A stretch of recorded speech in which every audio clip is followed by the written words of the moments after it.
നമ്മുടെ ഈ കൊച്ചു കേരളത്തിൽ സെലക്റ്റീവ് മാധ്യമ പ്രവർത്തനമാണ് നടക്കുന്നത് എന്ന് പറഞ്ഞാൽ തെറ്റില്ല. ചില പ്രത്യേക വാർത്തകൾ മാത്രമേ മലയാളം മാപ്രകൾ കാണുകയും കേൾക്കുകയുമുള്ളൂ. അതുമാത്രമേ അവർ റിപ്പോർട്ട് ചെയ്യുകയുള്ളൂ. നമ്മുടെ രാജ്യത്തെ ബാധിക്കുന്ന, ജനങ്ങൾ അറിയേണ്ടുന്ന വാർത്തകൾ എല്ലാം അവർ കാണില്ല, കേൾക്കില്ല. ഇനി അഥവാ കണ്ടാലും കേട്ടാലും അത് റിപ്പോർട്ട് ചെയ്യുകയുമില്ല. ഈ അടുത്ത കാലത്ത് ഒരു സംഭവം നടന്നു. ഒരു കൊടും കുറ്റവാളിയെ UAE ഗവൺമെന്റ് അറസ്റ്റ് ചെയ്ത് ഇന്ത്യക്ക് കൈമാറി. പിണ്ടി എന്നൊരാളെയാണ് കൈമാറിയത്. ഇയാൾ പിണ്ടി എന്ന വിളിപ്പേരിൽ അറിയപ്പെടുന്ന ഒരാളാണ്. അതിലേക്ക് ഞാൻ വിശദമായിട്ട് വരാം. പക്ഷെ എന്തുകൊണ്ടോ ഈ വാർത്ത നമ്മുടെ മലയാളത്തിലെ മാധ്യമങ്ങളൊന്നും അറിഞ്ഞില്ല. മലയാളത്തിലെ മാധ്യമ പ്രവർത്തകർ ഇക്കാര്യം വിശദമായി റിപ്പോർട്ട് ചെയ്തിട്ടുമില്ല. അവിടെയും ഇവിടേക്കൊക്കെ എന്തൊക്കെയോ ചെറിയ ഒന്ന് രണ്ട് ചാനലുകളിലൊക്കെ വന്നു. ഒരല്പം ദേശീയത പുലർത്തുന്ന ചില ചാനലുകളിലൊക്കെ ഈ വാർത്ത വന്നു. പേരിന് ഒരു ചെറിയ ഫുട്ടേജ് പോലെ ഈ വാർത്ത വന്നു. ഒരു വലിയ നേട്ടം അതിൻ്റെ പുറകിലുണ്ട്. ആദ്യം അതിനെക്കുറിച്ച് പറയാം. നരേന്ദ്രമോദി ഒന്നാം സർക്കാരിൻ്റെ കാലത്ത് നമ്മുടെ പ്രധാനമന്ത്രി നരേന്ദ്രമോദി സ്ഥിരമായിട്ട് വിദേശ രാജ്യങ്ങൾ സന്ദർശിച്ചിരുന്നു. അത് അമേരിക്ക ഉൾപ്പെടെയുള്ള രാജ്യങ്ങൾ, യൂറോപ്പില്, അതുപോലെ തന്നെ അറബ് രാഷ്ട്രങ്ങളൊക്കെ അദ്ദേഹം യാത്ര ചെയ്തിരുന്നു. നമ്മുടെ നാട്ടിലെ പ്രതിപക്ഷവും പ്രത്യേകിച്ച് കേരളത്തിലെ ഇടതുപക്ഷവും അദ്ദേഹത്തിനെ ഉലകം ചുറ്റും വാലിബൻ എന്ന് പറഞ്ഞ് ആക്ഷേപിക്കുകയായിരുന്നു. പക്ഷേ ഇങ്ങനെ വിദേശ രാജ്യങ്ങൾ സന്ദർശിച്ച മോദി അവിടെയൊക്കെ ചില സുപ്രധാന കരാറുകളിൽ ഒപ്പിട്ടു. വ്യവസായ സഹകരണത്തിന്, അതുപോലെ മറ്റു പല സാങ്കേതിക വിദ്യ കൈമാറ്റം ചെയ്യുന്നതിൽ, വിദേശ നിക്ഷേപം സ്വീകരിക്കുന്നതിലൊക്കെ ക്രിയാത്മകമായ ചർച്ചകൾ നടന്നു. ഒപ്പം കൊടും കുറ്റവാളികളെ കൈമാറുന്നതിനെ സംബന്ധിച്ച ധാരണാപത്രങ്ങളിലും ഒപ്പിട്ടു. അതിൻ്റെ ഭാഗമായിട്ടാണ് ഇപ്പോൾ UAE അവിടെ ഒളിവിൽ കഴിഞ്ഞിരുന്ന ഒരു കൊടും ഭീകരനെ അറസ്റ്റ് ചെയ്ത് ഇന്ത്യക്ക് കൈമാറിയത്. ഈ പിണ്ടി എന്ന ഈ കൊടും ഭീകരൻ, ശരിക്കും ഇയാൾ പർമീന്ദർ സിംഗ് എന്നാണ് പേര്. ഇത് സിഖ് ഭീകര സംഘടനയായ ബബ്ബർ ഖൽസ, നമ്മളൊക്കെ ധാരാളം കേട്ടിട്ടുണ്ട് ഈ ബബ്ബർ ഖൽസ. ആ ഖൽസയുടെ സജീവ പ്രവർത്തകനാണ്. എന്ന് മാത്രമല്ല, വിദേശ ഭീകരരായ ഹർമീന്ദർ സിംഗ്, ഇത് റിൻഡ എന്ന പേരിൽ അറിയപ്പെടുന്ന ഹർമീന്ദർ സിംഗ്, ഹർവീന്ദർ സിംഗ്, അതുപോലെ തന്നെ ഹാപ്പി പാസിയ, ഇങ്ങനെ രണ്ടു പേരുടെ വലം കൈയാണ് ഈ പിണ്ടി എന്ന പർമീന്ദർ സിംഗ്. ഇയാൾ ഏർപ്പെട്ടിരിക്കുന്ന കുറ്റകൃത്യങ്ങൾ ചെറുതൊന്നുമല്ല. പെട്രോൾ ബോംബ് ഉപയോഗിച്ച് ആക്രമിക്കുക, ജനങ്ങളെ കൊള്ളയടിക്കുക, അവരെ കൊല്ലുക, ഇങ്ങനെ ഈ ബട്ടാല ഗുർദാസ്പൂർ മേഖലയിൽ ഇയാൾ ഉണ്ടാക്കിയ കുഴപ്പങ്ങൾ ചെറുതല്ല. ഈ പഞ്ചാബ് DGP ഗൗരവ് യാദവ് തന്നെ പറയുന്നു, ഞങ്ങൾ ഏറെക്കാലമായി നോക്കിയിരിക്കുകയായിരുന്നു ഇയാളെ കയ്യിൽ കിട്ടാൻ. ഇയാൾക്ക് വേണ്ടി വലിയ തോതിൽ വലവിരിച്ചെങ്കിലും ഇയാൾ രക്ഷപ്പെട്ട് വിദേശത്തേക്ക് കടന്നു. ഒടുവിൽ പഞ്ചാബ് പോലീസിന്റെ ഈ ബട്ടാലയിലെ സ്റ്റേഷനിലാണ് ഇയാൾക്കെതിരെ ഏറ്റവും കൂടുതൽ ക്രൈമുകൾ റെക്കോർഡ് ചെയ്യപ്പെട്ടിരിക്കുന്നത്. അങ്ങനെ പഞ്ചാബ് പോലീസിന്റെ ആവശ്യപ്രകാരം CBI ഇയാൾക്കെതിരെ റെഡ് കോർണർ നോട്ടീസ് പുറപ്പെടുവിക്കണം എന്ന് ഇന്റർപോളിനോട് അപേക്ഷിച്ചിരുന്നു. ആ അപേക്ഷ സ്വീകരിച്ച ഇന്റർപോൾ ഇയാൾക്കെതിരെ റെഡ് കോർണർ നോട്ടീസ് പുറപ്പെടുവിച്ചു.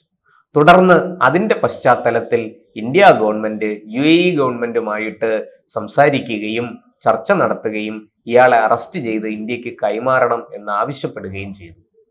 അങ്ങനെ രാജ്യാന്തര തലത്തിൽ റെഡ് കോർണർ നോട്ടീസ് പുറപ്പെടുവിക്കപ്പെട്ടിരിക്കുന്നതിനാൽ UAE പോലീസിന് കാര്യങ്ങൾ വളരെ എളുപ്പമായി. അവർ അബുദാബിയിൽ രഹസ്യമായി ഒളിവിൽ കഴിഞ്ഞിരുന്ന പിണ്ടിയെ കയ്യോടെ പൊക്കി നേരെ ഇന്ത്യക്ക് കൈമാറി. ഈ ഇന്ത്യയിൽ എത്തിച്ച ഇയാളെ പഞ്ചാബ് പോലീസ് ഏറ്റുവാങ്ങിയതായി പഞ്ചാബ് DGP ഗൗരവ് യാദവ് തന്നെ പറയുന്നു. അങ്ങനെ നിരവധി കൊള്ളയ്ക്കും കൊള്ളിവെപ്പിനും കൊലപാതകങ്ങൾക്കുമൊക്കെ നേതൃത്വം നൽകിയ ബബ്ബർ ഖൽസയുടെ കൊടും ഭീകരൻ പർമീന്ദർ സിംഗ് എന്നറിയപ്പെടുന്ന പിണ്ടി പിടിയിലായി. ഇനി ഇയാളിൽ നിന്ന് ഒട്ടനവധി വിവരങ്ങൾ കിട്ടാനുണ്ട്. അതായത് പഞ്ചാബിൽ നടന്ന നിരവധി കൊലപാതകങ്ങൾ, RSS നേതാക്കൾ ഉൾപ്പെടെയുള്ള ചിലരെ വെടിവെച്ച് കൊലപ്പെടുത്തിയ കേസുകളുണ്ട് അവിടെ.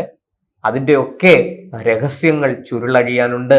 അത് ഇയാളെ ചോദ്യം ചെയ്യുന്നതിലൂടെ അതൊക്കെ സാധിക്കും. ആ രഹസ്യങ്ങളെല്ലാം പുറത്തു വരും എന്നാണ് പഞ്ചാബ് പോലീസ് കരുതുന്നത്. ഈ രാജ്യാന്തര തലത്തിൽ തന്നെ ബന്ധങ്ങളുള്ള ഈ ബബ്ബർ ഖൽസയും അതിൻ്റെ നേതാവായ പിണ്ടിയും സത്യത്തിൽ NIA ഉൾപ്പെടെ തേടിക്കൊണ്ടിരിക്കുന്ന ഒരു കുറ്റവാളിയാണ്. അത്തരത്തിൽ വളരെ പ്രധാനപ്പെട്ട ഒരു സംഭവം നടന്നിട്ടും നമ്മുടെ നാട്ടിലെ മാധ്യമങ്ങൾ, ദേശീയ മാധ്യമങ്ങളൊക്കെ ഇത് റിപ്പോർട്ട് ചെയ്തു. പക്ഷെ കേരളത്തിലെ മാധ്യമങ്ങൾക്ക് ഇതൊരു വാർത്തയേ അല്ലായിരുന്നു. ചെറിയ ഒറ്റക്കോളം ന്യൂസിലെങ്ങാനും പത്രങ്ങളിൽ അത് ഒതുങ്ങിക്കാണും. ഒരു വളരെ പ്രധാനപ്പെട്ട വാർത്തയായിട്ട് ഉൾപേജുകളിൽ പോലും അത് കണ്ടില്ല.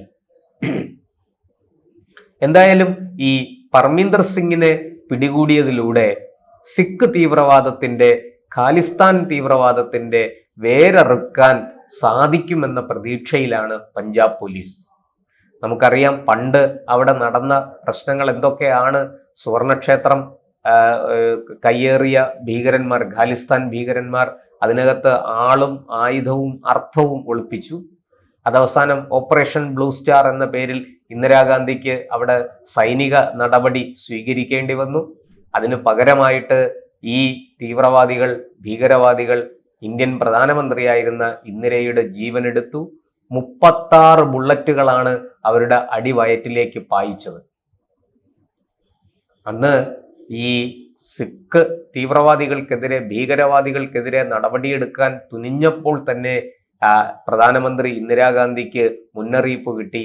ഇത് വലിയ അപകടം ചെയ്യും, ഇവരെ നോവിക്കുന്നത് വലിയ ദോഷം ചെയ്യും എന്നൊക്കെ ഇന്റലിജൻസ് അടക്കമുള്ളവർ, രാഷ്ട്രീയ ഉപദേശങ്ങൾ ഉൾപ്പെടെ അവർക്ക് കിട്ടിയിരുന്നു. പക്ഷേ ഇന്ദിരാഗാന്ധി സധൈര്യം മുന്നോട്ട് പോയി. അതിന്റെ ഫലമായിട്ട് സുവർണക്ഷേത്രത്തിൽ ഒളിച്ചിരുന്ന ഭീകരന്മാരെ മുഴുവനും അമർച്ച ചെയ്യാൻ സാധിച്ചു. അവരുടെ നേതാവ് ഭിന്ദ്രൻവാലയ്ക്ക് എന്ത് സംഭവിച്ചു എന്ന് എല്ലാവർക്കും അറിയുന്നതാണ്. അതിനുശേഷം എത്രയോ കാലം ഈ പഞ്ചാബിൽ വളരെ ശക്തമായ പോലീസ് നടപടിയിലൂടെ നമ്മുടെ ഗവൺമെന്റ്, കേന്ദ്ര സർക്കാർ ഈ ഭീകരവാദത്തെ, ഖാലിസ്ഥാൻ വാദത്തെ അമർച്ച ചെയ്തു, ഇല്ലായ്മ ചെയ്തു. പക്ഷേ ഈ അടുത്ത കാലത്തായിട്ട്, കഴിഞ്ഞ ഒരു 10-15 വർഷങ്ങളായിട്ട്, പ്രത്യേകിച്ചും 2004 മൻമോഹൻ സിംഗ് അധികാരത്തിൽ ഏറിയതിനു ശേഷം പഞ്ചാബിലെ സ്ഥിതിഗതികൾ ആകെ മാറി മറിഞ്ഞു. വലിയ തോതിൽ പഞ്ചാബിൽ നിന്ന് കൊടും കുറ്റവാളികൾ UAE-യിലേക്കും കാനഡയിലേക്കും കുടിയേറി. അവിടെ ഇരുന്നു കൊണ്ട് അവർ പല വിധത്തിലുള്ള നിയമവിരുദ്ധ പ്രവർത്തനങ്ങളിലൂടെയും കണ്ടമാനം പണം സമ്പാദിച്ച് അതിൻ്റെ ഒരു വലിയ ഭാഗം ഇന്ത്യയിലേക്ക് കൊണ്ടുവന്നു. നിയമവിരുദ്ധമായ മാർഗങ്ങളിലൂടെ തന്നെ അതിനവർ ജിഹാദി സംഘടനകളെ പോലും കൂട്ടുപിടിച്ചു എന്നുള്ളതാണ് സത്യം. അങ്ങനെ ആ പണം ഇന്ത്യയിൽ എത്തിക്കുകയും വലിയ തോതിൽ പഞ്ചാബിൽ വീണ്ടും ഖാലിസ്ഥാൻ വാദം ആരംഭിക്കുകയും ചെയ്തു. പക്ഷേ ഇക്കുറി വലിയ രീതിയിലുള്ള ജനപിന്തുണ അവർക്ക് ലഭിച്ചില്ല. പക്ഷേ എങ്കിലും തങ്ങളുടെ കയ്യൂക്ക് കൊണ്ട് പലതും നേടാം എന്ന് കരുതി അവർ പല കുഴപ്പങ്ങളും, കൊള്ളയും കൊള്ളിവെപ്പും ഒക്കെ ആരംഭിച്ചു. പക്ഷേ 2014 നരേന്ദ്രമോദി സർക്കാർ അധികാരത്തിൽ വന്നതോടുകൂടി അതിനൊക്കെ ഒരു മാറ്റം കാണാൻ ആരംഭിച്ചു. അവർക്കെതിരായ നടപടികൾ വളരെ ശക്തമാക്കി. ഇപ്പോൾ പഞ്ചാബ് ഭരിക്കുന്നത് ആം ആദ്മി പാർട്ടിയാണ്. ആം ആദ്മി പാർട്ടി ഇത്തരം വിധ്വംസക പ്രവർത്തനങ്ങളെ സഹായിക്കുന്ന നിലപാടാണ് സ്വീകരിച്ചിരിക്കുന്നത്. അവിടുത്തെ സംസ്ഥാന സർക്കാർ കൂടി മനസ്സ് വെച്ചിരുന്നെങ്കിൽ ഒരു പക്ഷേ ഇന്ന് ഖാലിസ്ഥാൻ വാദം എന്ന ഈ ഒരു ചിന്ത തന്നെ ഉണ്ടാകില്ലായിരുന്നു. എന്തായാലും കേന്ദ്ര സർക്കാർ കർശനമായ നടപടികളുമായിട്ട് മുന്നോട്ട് പോവുകയാണ്. ഈ പിണ്ടിയുടെ കസ്റ്റഡി, പിണ്ടിയുടെ അറസ്റ്റ് നമുക്ക് വലിയ നേട്ടമായി മാറും. എന്തായാലും നമ്മുടെ രാജ്യത്ത് ഇത്രയും വലിയൊരു സംഭവം നടന്നിട്ടും അത് മലയാള മാധ്യമങ്ങൾ വേണ്ടത്ര അറിഞ്ഞില്ല, അതിന് പ്രചാരം കൊടുത്തില്ല, ആ വാർത്ത നന്നായി റിപ്പോർട്ട് ചെയ്തില്ല എന്നുള്ളത് വളരെ ദുഃഖകരമായ ഒരു സത്യമാണ്.